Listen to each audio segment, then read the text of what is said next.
ਜਦੋਂ ਜ਼ੁਲਫਕਾਰ ਅਲੀ ਭੱਟੋ ਤੋਂ ਬਾਅਦ ਉਹਦੀ ਬੇਟੀ ਬੇਨਜ਼ੀਰ ਸਿਆਸਤ ਦੇ ਵਿੱਚ ਆਈ, ਉਹਨੇ ਇਲੈਕਸ਼ਨ ਜਿੱਤਿਆ, ਪਾਰਲੀਮੈਂਟ ਦੇ ਅੰਦਰ ਦਾਖਲ ਹੋਈ ਤੇ ਉਹਨੇ ਜ਼ੁਲਫਕਾਰ ਅਲੀ ਭੱਟੋ ਦੀ ਤਸਵੀਰ ਹੱਥ ਦੇ ਵਿੱਚ ਫੜੀ ਹੋਈ ਸੀ, ਕਿਉਂਕਿ ਉਹ ਦੁਨੀਆ ਦੇ ਉੱਤੋਂ ਚਲਾ ਗਿਆ ਸੀਗਾ ਤੇ ਉਹ ਲੋਕਾਂ ਨੂੰ ਦੱਸ ਰਹੀ ਸੀ ਕਿ ਮੇਰਾ ਬਾਪ ਜਮਹੂਰੀਅਤ ਦੀ ਖਾਤਰ ਸ਼ਹੀਦ ਹੋ ਗਿਆ।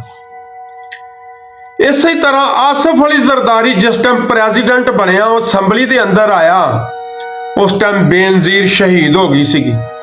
ਜਦੋਂ ਉਹ ਅਵਾਨੇ ਸਦਰ ਦੇ ਵਿੱਚ ਵੜਿਆ, ਪਾਰਲੀਮੈਂਟ ਦੇ ਅੰਦਰ ਵੜਿਆ, ਤੇ ਦੋਨਾਂ ਵਕਤ ਦੇ ਵਿੱਚ ਉਹਦੇ ਹੱਥ ਦੇ ਵਿੱਚ ਬੇਨਜ਼ੀਰ ਦੀ ਤਸਵੀਰ ਸੀ।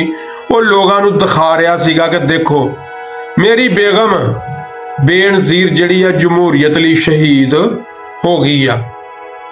ਤੇ ਹੁਣ ਜਨਾਬ ਇੱਕ ਬੀਬੀ ਅਸੈਂਬਲੀ ਦੇ ਅੰਦਰ ਦਾਖਲ ਹੋਈ ਆ ਤੇ ਉਹਨੇ ਬਾਪ ਦੀ ਤਸਵੀਰ ਫੜੀ ਆ, ਮਗਰ ਉਹਦਾ ਬਾਪ ਜ਼ਿੰਦਾ ਵਾ। ਉਹ ਵੀ ਕੀ ਦੱਸਣਾ ਚਾਹੁੰਦੀ ਆ ਕਿ ਮੇਰਾ ਬਾਪ ਵੀ ਆਹੋ